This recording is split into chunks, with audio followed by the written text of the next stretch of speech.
ప్రియమైనటువంటి దేవుని బిడ్డలందరికీ యేసుక్రీస్తు ప్రభుల వారి పేరిట నా హృదయపూర్వక వందనాలు తెలియజేస్తూ ఉన్నాను. అందరూ బాగున్నారా? మీ కొరకు, మీ కుటుంబాల కొరకు మేము మా వ్యక్తిగత ప్రార్థనలో, అనుదిన ప్రార్థనలో జ్ఞాపకం చేసుకుంటూ ఉన్నాము. మీ గురించి ప్రార్థన చేస్తూ ఉన్నాము. ప్రియమైనటువంటి దేవుని బిడ్డలారా, దేవుని కృపను బట్టి ఈ యొక్క ఆదివారము అంశము ఏమిటి అని అనగా, క్రీస్తు రెండవ రాకడ, సెకండ్ కమింగ్ ఆఫ్ క్రైస్ట్. క్రీస్తు రెండవ రాకడ. మరి యేసుక్రీస్తు ప్రభుల వారు తప్పకుండా వస్తారు అని చెప్పేసి లేఖనములు మనకు సెలవిస్తూ ఉన్నాయి. అపోస్తల కార్యములు 1వ అధ్యాయము 11వ వచనము, ఏ రీతిగా పరమునకు వెళ్ళుట మీరు చూచితిరో ఆ రీతిగానే ఆయన తిరిగి వచ్చునని వారితో చెప్పిరి. ప్రియ దేవుని బిడ్డలారా, ఈ లేఖనం మనం చూసినప్పుడు యేసుక్రీస్తు ప్రభువారు ఏ రీతిగా అయితే తన శిష్యులు కానీ అక్కడ ఉన్నటువంటి జన సమూహం అందరూ కూడా చూస్తూ ఉండగా ఆరోహణమై పరలోకానికి వెళ్ళారో, మరలా అదే రీతిగా ఈ భూమి మీదకి తిరిగి వస్తారు అని లేఖనములు సెలవిస్తూ ఉన్నాయి. ప్రియ దేవుని బిడ్డలారా, మనం ఒకసారి పరిశీలన చేసుకున్నట్లయితే యేసుక్రీస్తు ప్రభుల వారిని సమాధి చేసిన తర్వాత యేసుక్రీస్తు ప్రభుల వారు లేపబడ్డారు. లేపబడిన తరువాత యేసుక్రీస్తు ప్రభుల వారు గ్యాసియస్ బాడీ ధరించుకొని ఈ భూమి మీదకి వచ్చినప్పుడు, ఈ భూమి మీద శిష్యులందరికీ కూడా ఏ విధంగా కనపడ్డారు అంటే, భూమి మీదకి వచ్చినప్పుడు ఆయన మానవ శరీరంతో కనపడ్డాడు. మరణించి సమాధి నుంచి తిరిగి లేచిన తరువాత శరీరంతో కనపడ్డాడు. 40 దినాలు శిష్యులతో అనేక మందితో జీవించిన తర్వాత అందరూ చూస్తుండగా ఆరోహణమై పరలోకానికి వెళ్ళారు. అయితే వెళ్ళిన తర్వాత పరలోకంలో యేసుక్రీస్తు ప్రభుల వారి యొక్క ఆ యొక్క శరీరము ఏ విధముగా ఉన్నది అంటే, అక్కడ స్టార్ డస్ట్ బాడీ, అంటే పరలోక మన్నుతో తయారు చేయబడినటువంటి బాడీగా యెహోవా తండ్రికి ఆ స్థితి ఉన్నది. స్టార్ డస్ట్ బాడీ అంటే పరలోకపు మన్నుతో తయారు చేయబడినటువంటి శరీరము. యేసుక్రీస్తు ప్రభుల వారికి కూడా పరలోక మన్నుతో తయారు చేయబడినటువంటి శరీరము. మరి దేవదూతలకు మాత్రము వాళ్ళకి పరలోక మన్ను లేదు, అంటే స్టార్ డస్ట్ బాడీ వాళ్ళకి లేదు. వాళ్ళకు ఉన్నది గ్యాసియస్ బాడీ. దేవుడిచ్చిన అధికారం ఏమిటంటే, దేవదూతలు ఆ గ్యాసియస్ బాడీతో ఈ భూమి మీదకి వచ్చినప్పుడు ఈ భూమి మీద వాళ్ళు మానవులుగా మారుతారు, మానవ శరీరాన్ని ధరించుకుంటారు. ఇక్కడ నుంచి మరలా పరలోకానికి వెళ్ళినప్పుడు గ్యాసియస్ బాడీని ధరించుకుంటారు. అయితే యేసుక్రీస్తు ప్రభుల వారికి మరియు తండ్రి అయినటువంటి యెహోవా దేవుడికి, వీరిరువురికి మాత్రము పరలోక మన్నుతో తయారు చేయబడినటువంటి శరీరాలుగా మనం చూస్తూ ఉన్నాం. అయితే యేసుక్రీస్తు ప్రభుల వారు భూమి మీదకి మొట్టమొదటిగా వచ్చినప్పుడు, మరి అయినటువంటి కన్య గర్భమును ధరించినప్పుడు మానవుడిగా వచ్చి, తర్వాత ఆయన మరణించి సమాధి నుంచి లేచినప్పుడు ఆయన గ్యాసియస్ బాడీతో ధరించుకొని భూమి మీదకి వచ్చి మానవ శరీర రూపాన్ని దాల్చుకొని 40 దినాలు ఉండి మరలా పరలోకానికి ఆరోహణమైనప్పుడు అక్కడ పరలోక మన్ను శరీరాన్ని ధరించుకున్నట్లుగా చూస్తున్నాం. అంటే స్టార్ డస్ట్ బాడీని ధరించుకున్నట్లుగా చూస్తున్నాం. అంటే పరలోకమునకు, భూమికి దేవదూతలు కానీ లేకపోతే దేవుని యొక్క అద్వితీయ కుమారుడు ఏ విధముగా వస్తూ ఉన్నారో, దేవాతి దేవుడు యెహోవా తండ్రి ఈ యొక్క అధికారమును ఏ విధంగా వారికి ఇచ్చారో మనము స్పష్టంగా చూస్తున్నాము. ప్రియ దేవుని బిడ్డలారా, అందును బట్టి మరి దేవుని యొక్క అద్వితీయ కుమారుడైనటువంటి యేసుక్రీస్తు ప్రభుల వారు మరలా ఈ భూమి మీదకి తప్పకుండా వస్తారు అని చెప్పేసి లేఖనములు మనకు సెలవిస్తూ ఉన్నాయి. యోహాను సువార్త 14వ అధ్యాయం 3వ వచనం చూసినప్పుడు, నేను వెళ్ళి మీకు స్థలము సిద్ధపరిచిన ఎడల నేనుండు స్థలములో మీరును ఉండులాగున మరలా వచ్చి నా యొద్ద ఉండుటకు మిమ్మును తీసుకొని పోవద్దును అని వ్రాయబడి ఉన్నది. ప్రియ దేవుని బిడ్డలారా, యేసుక్రీస్తు ప్రభుల వారు మరలా ఎప్పుడైతే సెకండ్ కమింగ్, రెండవసారి ఈ భూమి మీదకి వచ్చినప్పుడు తన యందు విశ్వాసము కలిగినటువంటి విశ్వాసులను, పరిశుద్ధులను ఈయనతో కూడా పరలోకమునకు తీసుకొని వెళతారు. అయితే ఇక్కడ నేను వెళ్ళి మీకు స్థలమును సిద్ధపరిచిన ఎడల, చూసారా ప్రియ దేవుని బిడ్డలారా, విశ్వాసులమైనటువంటి మన కొరకు యేసుక్రీస్తు ప్రభుల వారు పరలోకంలో స్థలాలను ఏర్పాటు చేస్తారని లేఖనములు సెలవిస్తూ ఉంది. నేనుండు స్థలంలో మీరును ఉండులాగున మరలా వచ్చి నా యొద్ద నుండుటకు మిమ్మును తీసుకొని పోవుదును. నేను ఏ విధంగా అయితే నా తండ్రి అయినటువంటి యెహోవా దగ్గర ఉంటూ ఉన్నానో, అదేవిధంగా నేను ఉన్న చోట మీరు కూడా ఉండులాగన నేను మరలా సెకండ్ టైం వచ్చేసేసి మిమ్మల్ని నేను తీసుకొని పోతాను. అంటే ప్రియా దేవుని బిడ్డలారా, ఈ ఎవరి గురించి వ్రాయబడినది అంటే విశ్వాసుల గురించి, పరిశుద్ధుల గురించి. ఎవరైతే ఈ భూమి మీద విశ్వాసముతోనూ యేసుక్రీస్తు ప్రభుల వారు వస్తారు, రెండవసారి తప్పకుండా వస్తారని నిరీక్షణ కలిగినటువంటి విశ్వాసులు ఉన్నారో వారి కొరకు, పరిశుద్ధుల కొరకు మరి వ్రాయబడినట్లుగా మనం చూస్తూ ఉన్నాము. ప్రియ దేవుని బిడ్డలారా, యేసుక్రీస్తు ప్రభుల వారు తప్పకుండా వస్తారు, మనలను తనతో పాటు తీసుకుని వెళతారు, పరలోకములో మన కొరకు నివాస స్థలములను ఏర్పరిచి ఉంటారని లేఖనములు మనకు సెలవిస్తూ ఉన్నాయి. ప్రకటన గ్రంథం 1వ అధ్యాయము 7వ వచనం మనం చదివినప్పుడు, ఇదిగో ఆయన మేఘారుడై వచ్చుచున్నాడు, ప్రతి నేత్రము ఆయనను చూచును, ఆయనను పొడిచిన వారు చూచెదరు, భూజనులందరూ ఆయనను చూచి రొమ్ము కొట్టుకుందరు. అవును, ఆమెన్. ప్రియ దేవుని బిడ్డలారా, చూడండి ఆయన ఎలా వస్తారు అని లేఖనములు సెలవుస్తుంటే, మేఘారుడై ఈ భూమి మీదకి వస్తారు అని చెప్పేసి లేఖనములు సెలవిస్తున్నాయి. ప్రతి నేత్రము ఆయనను చూసును అంటే పరిశుద్ధులు, విశ్వాసులు, అపవిత్రులు కూడా ఆయనను చూస్తారు. ప్రతి నేత్రము కూడా చూస్తారని లేఖనములు సెలవిస్తూ ఉన్నాయి. ఆయనను పొడిచిన వారు కూడా ఈ లోకములో శిలువ మరణానికి అప్పగించి శిలువ వేసి ఆయన డొక్కలో పొడిచి ఆయన కొట్టినటువంటి వారు ఎవరైతే ఉన్నారో వారు కూడా యేసుక్రీస్తు ప్రభుల వారిని చూస్తారు అని లేఖనములు సెలవిస్తూ ఉన్నాయి. భూజనులందరూ ఆయనను చూచి రొమ్ము కొట్టుకుందరు. ప్రియ దేవుని బిడ్డలారా, యేసుక్రీస్తు ప్రభుల వారిని చూసి ఈ భూమి మీద ఉన్నటువంటి సమస్త జనాంగం అంతా కూడా రొమ్ము కొట్టుకుంటారు. అంటే ఎంతో దుఃఖిస్తారు, బాధపడతారు. ఎందుకు అని అంటే మరి ఆయన వచ్చేటువంటి సమయానికి వీరందరూ కూడా సిద్ధపాటు కలిగినటువంటి వారుగా లేరు. ప్రియా దేవుని బిడ్డలారా, ఎందుకంటే అయ్యో మేము మీతో పాటు రాలేకపోతున్నామే, పరలోక పౌరసత్వాన్ని పొందుకోలేకపోతున్నామని ఎంతో బాధపడతారని లేఖనములు సెలవిస్తూ ఉన్నాయి. ప్రియా దేవుని బిడ్డలారా, మరి యేసుక్రీస్తు ప్రభుల వారు భూమిపై తన రాజ్యస్థాపన జరుగుతుందని ఖచ్చితంగా రూఢిగా తెలియపరచబడుతుంది. రెండవ రాకడ సమయంలో మరి యుగాంతము సంభవిస్తుంది. ప్రియ దేవుని బిడ్డలారా, ఎందుకంటే యేసుక్రీస్తు ప్రభుల వారు మరి రావటము జరుగుతుందంటే ఈ భూమి మీద యుగాంతం అనేది జరుగుతుంది అని లేఖనాలు సెలవిస్తూ ఉన్నాయి. సాతాను ప్రజలకు తీర్పు తీర్చి మరి తన ప్రజలపై శాశ్వత పరిపాలన జరిగిస్తాడు. ప్రియా దేవుని బిడ్డలారా, చూడండి సాతాను ప్రజలు ఎవరు? ఈ లోకంలో భ్రష్టత్వం కలిగినటువంటి వారు, దుర్మార్గులైనటువంటి వారు, చెడు స్వభావమును కలిగినటువంటి వారు, సాతాను క్రియలను అనుసరించేటువంటి వారు.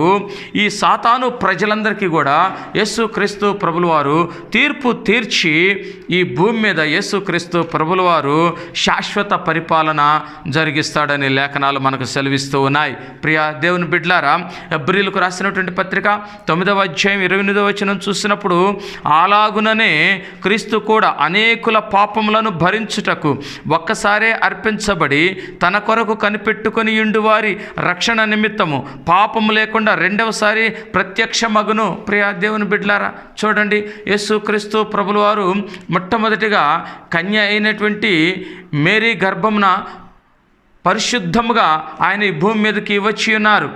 పరిశుద్ధుడిగా ఈ భూమి మీదకు వచ్చి ఉన్నారు. ఈ లోకంలో సమస్త మానవాళి కొరకు తన యొక్క రక్తాన్ని ధారపోసి ఉన్నారు. తన యొక్క ప్రశస్తమైనటువంటి ఆ యొక్క రక్తంలో భూమి మీద ఉన్నటువంటి సమస్త మానవాళి పాపములన్నీ కూడా కడిగివేయబడి ఉన్నాయి. ఆయన శిలువ మరణం పొందుకున్నాడు. నీ కొరకు, నా కొరకు, మనందరి కొరకు కూడా ఆయన శిలువ మరణము పొందుకున్నాడు. అయితే ప్రియ దేవుని బిడ్డలారా, మన పాపములన్నీ పాపముల కొరకు యేసుక్రీస్తు ప్రభుల వారు ఒక్కసారే ఆయన మరి రక్తాన్ని అర్పించినట్లుగా మనం చూస్తూ ఉన్నాం. ఒకసారి ఆయన ప్రాణాన్ని త్యాగం చేసి ఉన్నారు ప్రియ దేవుని బిడ్డలారా. అయితే ఈయన తన కొరకు కనిపెట్టుకొని ఉండి వారి రక్షణ నిమిత్తము పాపము లేకుండా రెండవసారి ప్రత్యక్షమగును. ప్రియ దేవుని బిడ్డలారా, మొదటిసారి కూడా ఆయన పావనుడుగా వచ్చాడు, పాపరహితుడుగా వచ్చాడు, పాపము లేనటువంటి వాడుగా ఆయన ఈ భూమి మీదకు వచ్చాడు. ఈ లోకంలో ఉన్నటువంటి సమస్త మానవాళి కొరకు తన రక్తాన్ని చిందించాడు. అయితే మరలా రెండవసారి కూడా ఏ పాపము లేకుండా ఈ భూమి మీదకి వస్తాడు అని లేఖనములు సెలవిస్తూ ఉన్నాయి ప్రియ దేవుని బిడ్డలారా.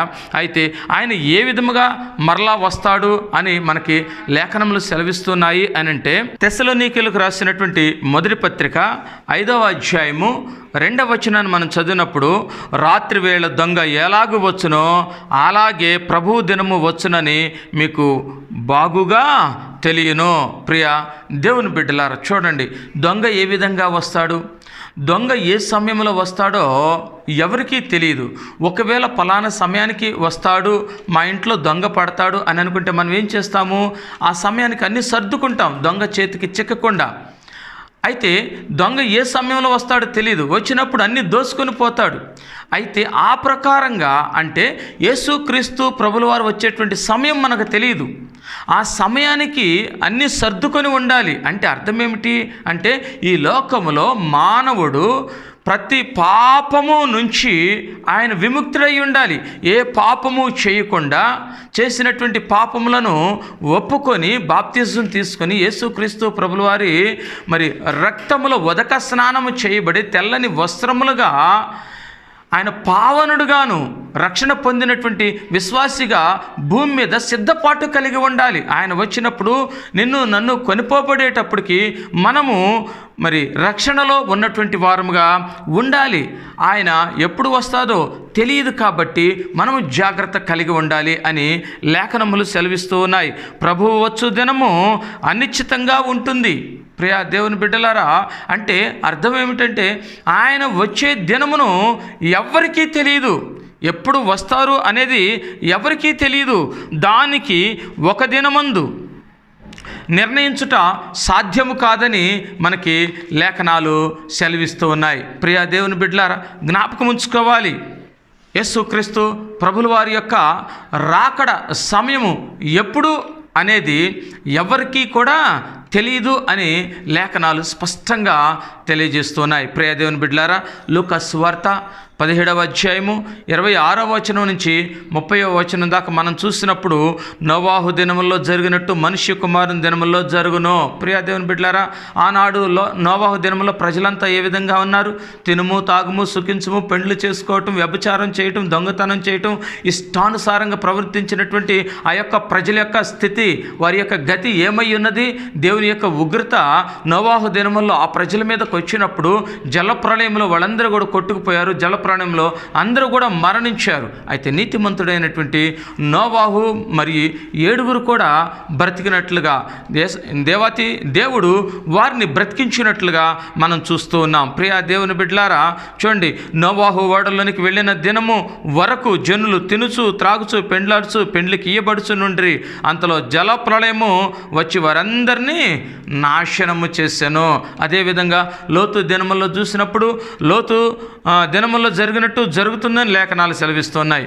మరి లోతు సొదొమ విడిచిపోయిన దినమున ఆకాశం నుండి అగ్ని గంధకములు కురిసినట్లుగా ఆ లేఖనాల్లో చూస్తూ ఉన్నాం. చూసారా, లోతు నీతిమంతుడు కాబట్టి ఆ యొక్క సొదొమ పట్టణాన్ని ఎప్పుడైతే విడిచి బయటకు వచ్చాడో దేవాతి దేవుడు అగ్ని గంధకాలను పంపించి ఆ సొదొమ పట్టణాలను కాల్చివేసినట్లుగా మనం చూస్తూ ఉన్నాం. ప్రియ దేవుని బిడ్డలారా, అందుకనే చూడండి, ఏ సమయము ఏ విధంగా ఉంటుంది అంటే, యేసుక్రీస్తు ప్రభుల వారు వచ్చేటువంటి సమయంలో కూడా ఇలాంటి సూచనలే జరుగుతూ ఉంటాయి. ఒక్కసారిగా ఒక యుగాంతం అనేది జరుగుతుంది అని లేఖనములు సెలవిస్తూ ఉన్నాయి. మరి క్రీస్తు మరలా వచ్చినప్పుడు ఆయన ఏమి చేయనై ఉన్నాడు? యేసుక్రీస్తు ప్రభుల వారు సెకండ్ టైం రెండవ రాకడ ఆసన్నమైనప్పుడు ఏం జరుగుతుంది, ఆయన ఏం చేస్తాడు అనే లేఖనములు సెలవిస్తూ ఉన్నాయి అని అంటే చూడండి, యోహాను సువార్త 5వ అధ్యాయము 28వ వచనము 29వ వచనం చూసినప్పుడు, దీనికి ఆశ్చర్యపడుకుడి, ఒక కాలము వచ్చుచున్నది, ఆ కాలమున సమాధులలోనున్న వారందరూ ఆయన శబ్దము విని మేలు చేసిన వారు జీవపు పునరుద్ధానమునకు, కీడు చేసిన వారు తీర్పు పునరుద్ధానమునకు బయటికి వచ్చేదరు. ప్రియా దేవుని బిడ్డలారా, చూసారా, యేసుక్రీస్తు ప్రభుల వారు వచ్చినప్పుడంట ఏం జరుగుతుంది?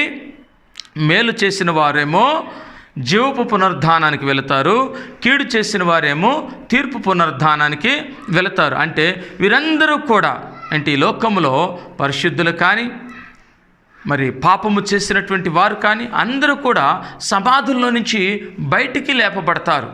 బయటికి లేచినటువంటి ఈ యొక్క ఆత్మలన్నీ కూడా వీరందరూ కూడా ఏ విధంగా ఉంటారు అని అంటే, వారు బ్రతుకు దినములన్నీ కూడా యేసుక్రీస్తు ప్రభుల వారిని సొంత రక్షకుడుగా అంగీకరించి ఈ లోకములో నీతిమంతులుగా జీవించినటువంటి వారికేమో జీవపు పునరుద్ధానము ఉంటుంది. అంటే యేసుక్రీస్తు ప్రభుల వారు వచ్చి తనతో పాటు ఈ ఎత్తబడే గుంపులో ఈ పరిశుద్ధులందరూ, రక్షణ పొందినటువంటి వారందరూ కూడా ఉంటారు. వీరందరినీ తండ్రి అయినటువంటి యెహోవా ఎక్కడైతే ఉంటారో దేవుని దగ్గరికి ఈయన తీసుకుని వెళ్ళి అక్కడ ముందుగానే ఏర్పాటు చేసినటువంటి ఆ యొక్క స్థలములను వారికి శాశ్వతముగా అప్పగిస్తాడు. అయితే మరి ఈ లోకంలో ఇష్టానుసారముగా జీవిస్తూ, వ్యభిచారం చేస్తూ, దొంగతనం చేస్తూ, నరహత్య చేసి, మరి దేవుని యొక్క భయము లేకుండా భక్తిహీనులు ఎవరైతే ఉన్నారో వారందరూ కూడా మరి తీర్పు పునరుద్ధానానికి వెళ్ళిపోతారు. అంటే వారికి తీర్పు తీర్చబడుతుంది. అంటే వీరు సాతాను ఎక్కడైతే ఉంటాడో అక్కడికి నరకములో, నిత్య నరకాగ్నికి వీరు త్రోసివేయబడతారు. ప్రియ దేవుని బిడ్డలారా, మరి చూసినప్పుడు దీని తరువాత 1000 సంవత్సరములు గడిచాక జరిగేది ఏమిటంటే, మొదటి దాని తరువాత జరిగే పునరుద్ధానం ఉంటుంది. ఇది క్రీస్తు భూమి మీద 1000 ఏళ్ల పరిపాలన చేసిన తరువాత సంభవిస్తుంది. ప్రియమైనటువంటి దేవుని బిడ్డలారా, దీని ప్రకారం క్రీస్తు 1000 సంవత్సరముల పరిపాలన చెయ్యకముందు జరిగే మొదటి పునరుద్ధానంలో విశ్వాసులు తిరిగి లేస్తారు. ఇది మొదటి పునరుద్ధానాన్ని మరి సంపూర్ణం చేస్తుంది అని లేఖనాలు మనకు సెలవిస్తూ ఉన్నాయి. ప్రియ దేవుని బిడ్డలారా, మనం చూడండి, మరి యేసుక్రీస్తు ప్రభుల వారు వచ్చిన తర్వాత 1000 సంవత్సరములు ఇక్కడ భూమి మీద పరిపాలన, క్రీస్తు పరిపాలన జరుగుతుంది అని లేఖనములు సెలవిస్తూ ఉన్నాయి. అంటే అర్థము ఏమిటి అని అనగా, ప్రియ దేవుని బిడ్డలారా, ఇది మొదటి పునరుద్ధానాన్ని తెలియజేస్తుంది. అంటే యేసుక్రీస్తు ప్రభుల వారు సమాధి చేయబడి తిరిగి లేపబడ్డాడు. ఆయన మరణించి తిరిగి లేపబడటం అంటే పునరుద్ధానుడు అవటమైనది ఏమిటి అంటే, ఈ లోకంలో ఉన్నటువంటి సమస్త మానవులకు ఆ యొక్క పునరుద్ధానము మాదిరికరముగా చూపించబడుతుంది. అయితే యేసుక్రీస్తు ప్రభుల వారు రెండవ రాకడ సమయం వచ్చినప్పుడు మొదటి పునరుద్ధానం జరుగుతుంది. అంటే ఆయనతో పాటు ఎత్తబడేటువంటి వారు ఎవరు అని అనగా, ఆయన కొరకు హతసాక్షులైనటువంటి వారు, ఆయన కొరకు నిరీక్షణ కలిగి విశ్వాసముతో ఏ పాపము లేకుండా దేవుని యందు భయభక్తులు కలిగినటువంటి భక్తులు ఎవరైతే ఉన్నారో వీరందరూ కూడా లేపబడతారు. యేసుక్రీస్తు ప్రభుల వారితో కూడా పరలోకానికి కొనిపోబడతారు. ప్రియ దేవుని బిడ్డలారా, మరి వారికి రెండవ మరణం ఉంటుందా అంటే, ఈ యేసుక్రీస్తు ప్రభుల వారితో లేపబడినటువంటి వారికి రెండవ మరణము ఉండదు. మొదటి మరణంతోనే వాళ్ళు సమాధి చేయబడ్డారు. యేసుక్రీస్తు ప్రభుల వారు వచ్చిన తర్వాత లేపబడి వాళ్ళు జీవపు పునరుద్ధానంలోనికి వెళ్ళిపోతున్నారు, పరలోకానికి వెళతారు. అక్కడ శాశ్వతమైనటువంటి నివాసంలో వాళ్ళు జీవిస్తూ ఉంటారు. అయితే వీరికి మొదటి పునరుద్ధానం అనే లేఖనములు మనకు సెలవిస్తూ ఉన్నాయి. ఆ తరువాత క్రీస్తు రాజ్యము ఏర్పడుతుంది. యేసుక్రీస్తు ప్రభుల వారి యొక్క రాజ్యము ఏ విధంగా ఉంటుందంటే 1000 సంవత్సరముల పరిపాలన జరుగుతుంది. ప్రియ దేవుని బిడ్డలారా, అంటే అప్పుడు ఉన్నటువంటి ప్రజలు ఎవరు ఏమిటి అంటే తీర్పు పునరుద్ధానంలోనికి పాపులంతా వెళ్ళిపోయారు. క్రీస్తు రాజ్యం ఏలుతుంది అంటే ఈ భూమి మీద ఒక 1000 సంవత్సరములు ఎలా ఉంటుందంటే యేసు క్రీస్తు ప్రభుల వారిని నమ్ముకున్నటువంటి వారందరూ కూడా ఒకే రాజ్యముగా ఉంటారు.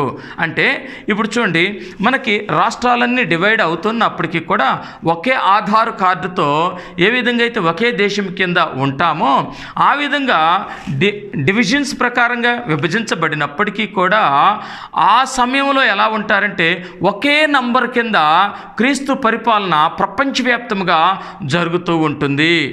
అయితే ఆ సమయంలో ఉన్నటువంటి ప్రజలందరికీ కూడా ఎలా ఉంటారు అంటే 1000 సంవత్సరములు పరిపాలన జరుగుతుంది అంటే అన్ని సంవత్సరాలు బ్రతుకు కాలము ఏ విధంగా ఉంటుంది అని అంటే ఆ సమయము ఏమిటి అనంటే ప్రకృతి ఏం చేస్తుందంటే తిరిగి తన యొక్క మొదటి క్రమాన్ని, పరిపూర్ణతను, సౌందర్యాన్ని సంతరించుకుంటుందండి. ప్రియా దేవుని బిడ్డలారా, అంటే మనం చూసినప్పుడు ఆదికాండము 5వ అధ్యాయం మనం చూసినప్పుడు అక్కడ ఉన్నటువంటి ప్రజలు ప్రకృతి సౌందర్యము, దేవుని యొక్క ప్రకృతి ఏ విధముగా ఉన్నది, అక్కడ ఉన్నటువంటి ప్రజలు ఎంతకాలం నివసించారు అనేది మనం చూస్తే మరి ఆదాము 930 సంవత్సరాలు బ్రతికినట్లుగాను, షేతు 912 సంవత్సరాలు బ్రతికినట్లుగాను, ఎనోషు 985 సంవత్సరములు, అదేవిధంగా కెయినాను 910 సంవత్సరములు, మహలేయి 895 సంవత్సరాలు, ఏరోదు 962 సంవత్సరాలు, మెతుషిల 969 సంవత్సరాలు, నోవాహు 950 సంవత్సరాలు. అంటే అన్ని సంవత్సరాలు ఆనాటి మానవుడు ఏ విధంగా జీవించగలిగాడు అంటే ఆనాడు వాళ్ళు జీవించిన విధానము, ఈ భూమి మీద ఏ పొల్యూషన్ లేదు, ఏ పొల్యూట్ అవ్వలేదు, ప్రకృతి సౌందర్యాన్ని సంతరించుకున్నది. మొదట దేవుడు ఏ ప్రకృతినైతే ఇచ్చాడో ఆ ప్రకృతిని బట్టి ఆ జనాంగమంతా కూడా నియరెస్ట్ రౌండ్ ఫిగర్ 1000 అంటే 1000 సంవత్సరాలు బ్రతికినట్లుగా చూస్తున్నాం. మరి అలాంటి మానవుడికి అలాంటి జీవన విధానం మరలా ఎప్పుడు కలుగుతుందని లేఖనములు సెలవిస్తుందంటే ఈ భూమి మీద ఉన్నటువంటి ప్రపంచంలో ఉన్నటువంటి సమస్త మానవాళి క్రీస్తు రాజ్యం కిందకు వచ్చినప్పుడు క్రీస్తు పరిపాలన 1000 సంవత్సరములు జరుగుతుంది.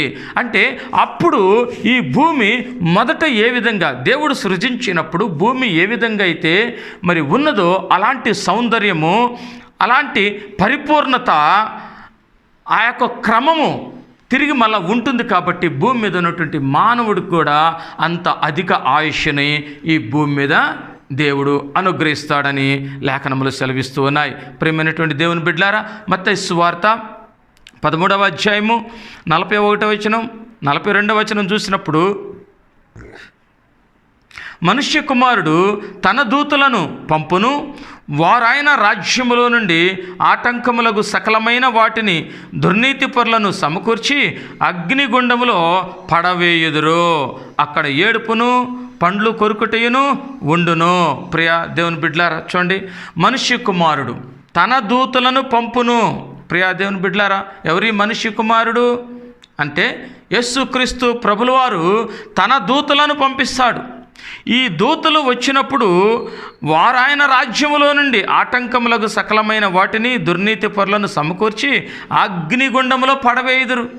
చూసారా, ఈ దేవదూతలు వచ్చి దేవదూతల యొక్క పని ఏమిటి అంటే యేసుక్రీస్తు ప్రభుల వారు చెప్పిన మాట వినటము, యేసుక్రీస్తు ప్రభుల వారు ఆజ్ఞ ఇవ్వగానే వీళ్ళొచ్చి ఈ లోకంలో ఆటంకం పరిచేటువంటి వాళ్ళు, మరి సకలమైనటువంటి దుర్నీతి పరులు, పాపులు, భక్తిహీనులు ఎవరైతే ఉంటారో వీరందరిని తీసుకెళ్ళి అగ్నిగుండంలో పడేస్తారు. అప్పుడు వారి స్థితి ఏమిటి, వారి గతి ఏమిటి అంటే అక్కడ ఏడుపు, పండ్లు కొరుక్కోవటం, భయంకరమైనటువంటి స్థితి. అగ్ని ఆరదు, పురుగు చావదు, అగ్నిలో పడతాడు, చనిపోవాలని అనుకుంటాడు కానీ వాడి ఆత్మ చంపబడదు. భయంకరమైనటువంటి క్షోభను అనుభవిస్తూ ఉంటాడు. ప్రియా దేవుని బిడ్డలారా, అందుకనే మనము ఎలా ఉండాలి, బుద్ధి కలిగినటువంటి కన్యకల్లాగా ఉండాలి. బుద్ధి లేనటువంటి కన్యకల్లాగా ఉండకూడదు. ఆయన ఎప్పుడు వస్తాడో తెలియదు. ఆయన వచ్చిన సమయానికి మనము సిద్ధపాటు కలిగి ఉండాలి.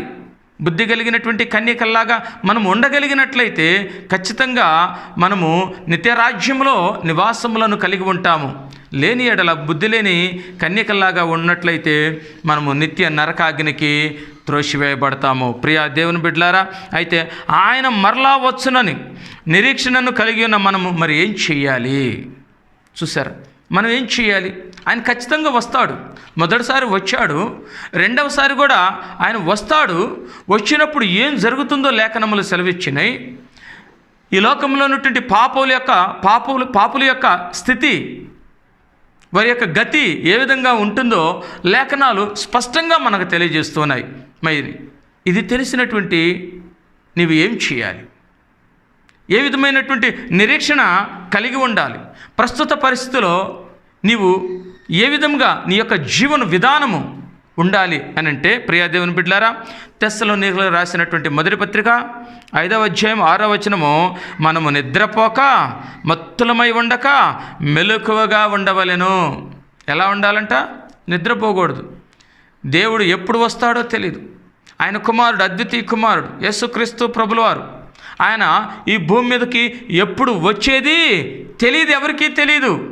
ప్రియా దేవుని బిడ్డలారా, అందుకొరకు మనం ఏం చేయాలి? మన బ్రతుకు దినములంతా కూడా మత్తులమై ఉండకుండా నిద్రపోక మెలకువతో ఉండి ప్రార్థన చేయాలని లేఖనములు సెలవిస్తూ ఉన్నాయి. లూకా సువార్త 21వ అధ్యాయం 34వ వచనం నుంచి 36వ వచనం దాకా చదివినప్పుడు, మన హృదయములు ఐహిక విచారముల వలన మందముగా నుండక మెలకుగా ఉండి ప్రార్థించవలెను. మన హృదయాలు ఎలా ఉండాలి? మందముగా ఉండకూడదు, చురుకుగా ఉండాలి. చురుకుగా ఉండి మెలకుతో ఉండి ప్రార్థన చేయాలి. అదేవిధంగా యోహాను రాసినటువంటి మొదటి పత్రిక 3వ అధ్యాయం 3వ వచనము, పేతురు రాసినటువంటి 2వ పత్రిక 3వ అధ్యాయము 13వ వచనం నుంచి 14వ వచనం దాకా మనం చూసినప్పుడు, మనము శాంతము గలవారమై నిష్కలంకముగాను నిందారహితముగాను పవిత్రముగాను ఉండవలెను అని లేఖనములు సెలవిస్తూ ఉన్నాయి. ప్రియమైనటువంటి దేవుని బిడ్డలారా, ఈ లోకంలో ఉన్నటువంటి ప్రతి మానవుడు పవిత్రముగాను పరిశుద్ధముగాను ఉండాలని లేఖనాలు సెలవిస్తూ ఉన్నాయి. పేతురు రాసినటువంటి 2వ పత్రిక 3వ అధ్యాయం 11, 12 వచనాలు చదివినప్పుడు, ఆయన రాకడ కొరకు కనిపెట్టుచు దానిని ఆశతో అపేక్షించుచు పరిశుద్ధమైన ప్రవర్తనతోను భక్తితోను ఎంతో జాగ్రత్త గలవారమై ఉండవలెను. చూసారా, జాగ్రత్తగా ఉండాలా. ఎలాంటి జాగ్రత్త? ప్రియమైనటువంటి దేవుని బిడ్డలారా, పరిశుద్ధమైనటువంటి ప్రవర్తన. మానవుని యొక్క ప్రవర్తన ఈ భూమి మీద నీవు ఉన్నంత కాలము దేవునితో అనుసంధానము కలిగి ఉండాలి, భక్తితో ఉండాలి. నీ ప్రవర్తన పరిశుద్ధముగా ఉండాలి. అలా నువ్వు జీవించాలి అని లేఖనాలు సెలవిస్తూ ఉన్నాయి. రోమీయులకు రాసినటువంటి మొదటి పత్రిక 14వ వచనం నుంచి 16వ వచనము, తెస్సలోనికీయులకు రాసినటువంటి 2వ పత్రిక 1వ అధ్యాయము 6వ వచనం నుంచి 8వ వచనం వరకు, కొలస్సీయులకు రాసినటువంటి మొదటి పత్రిక 28వ వచనం నుంచి 29వ వచనం వరకు మనం చూసినప్పుడు, ప్రతి ఒక్కరూ ఆయన కొరకు సిద్ధపడులాగున అందరికీ రక్షణ మార్గమును ప్రకటింపవలెను. ప్రియా దేవుని బిడ్డలారా, మరి యేసుక్రీస్తు ప్రభుల వారు వస్తారు అని తెలిసినటువంటి నీవు నేను ఏం చేయాలి అంటే రక్షణ పొందుకోవాలి. అదేవిధంగా యేసుక్రీస్తు ప్రభుల వారి యొక్క రక్షణను ఈ లోకంలో నీవు ప్రకటించాలి.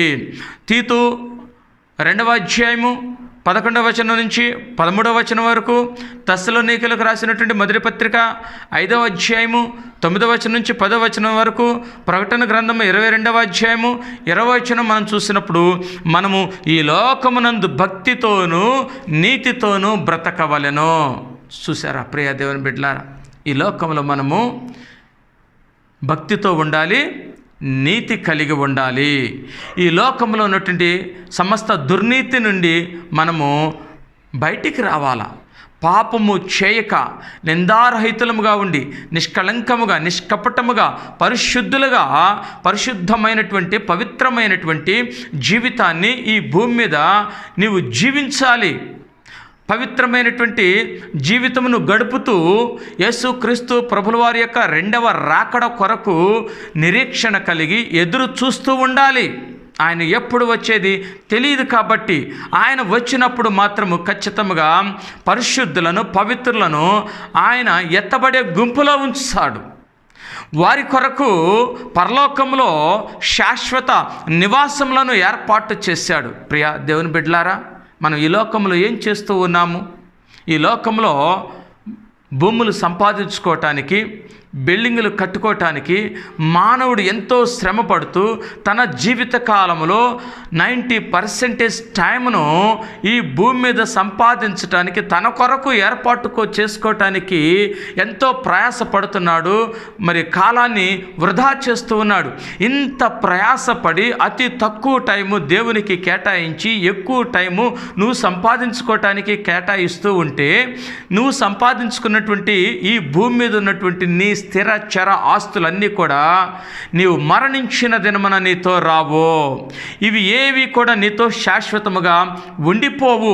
ప్రియమైనటువంటి దేవుని బిడ్డలారా, ఎంత ఎక్కువ సమయము దేవుని సన్నిధిలో నువ్వు గడుపుతావో అంత సమయము నీవు దేవుని వద్ద నుంచి పొందుకున్నటువంటి ఆశీర్వాదాలు ఏమిటంటే, నీ యొక్క భక్తి, నీ ప్రవర్తన, నీ సమయము గడిపేటువంటి విధానము, నీ కొరకు దేవుని యొక్క అద్వితీయ కుమారుడు యేసుక్రీస్తు ప్రభుల వారు పరలోకములో నీ కొరకు శాశ్వతమైనటువంటి స్థలమును ఏర్పాటు చేశాడు.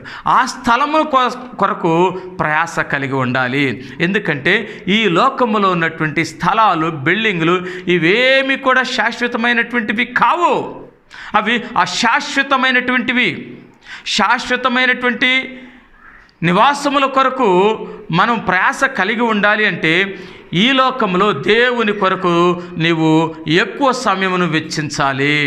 దేవుని మందిరంలో గడపటానికి ప్రయాస కలిగి ఉండాలి.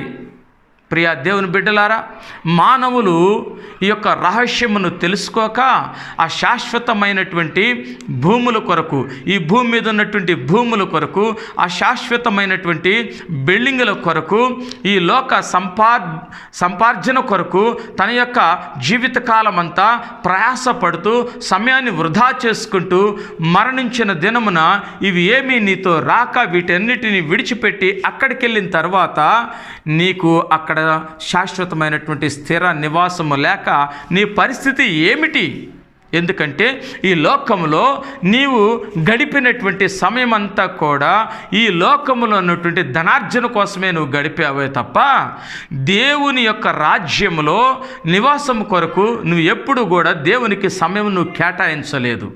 ప్రియ దేవుని బిడ్డలారా, ఈ లోకంలో ఎవరైతే దేవుని కొరకు సమయమును కేటాయించి దేవుని కొరకు భక్తితో ఈ భూమి మీద పరిశుద్ధులుగా, పవిత్రులుగా జీవిస్తారో వారికి తప్పకుండా అక్కడ స్థలాలు ఏర్పాటు చేయబడి ఉంటాయి. ప్రియమైనటువంటి దేవుని బిడ్డలారా, ఎందుకంటే లేఖనములు మనం చూసినప్పుడు దృశ్యమైనటువంటివి శాశ్వతమైనటువంటివి కావు, అదృశ్యమైనటువంటివి శాశ్వతమైనటువంటివి.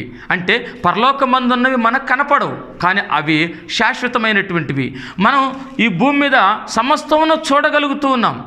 మనం కొనే భూమిని చూస్తాం, మనం కట్టుకునే బిల్డింగులను చూస్తాం, కానీ ఇవేమీ శాశ్వతము కాదు. ఎందుకంటే నీవు ఈ భూమిని విడిచి నువ్వు వెళ్ళవలసినటువంటి వాడివే.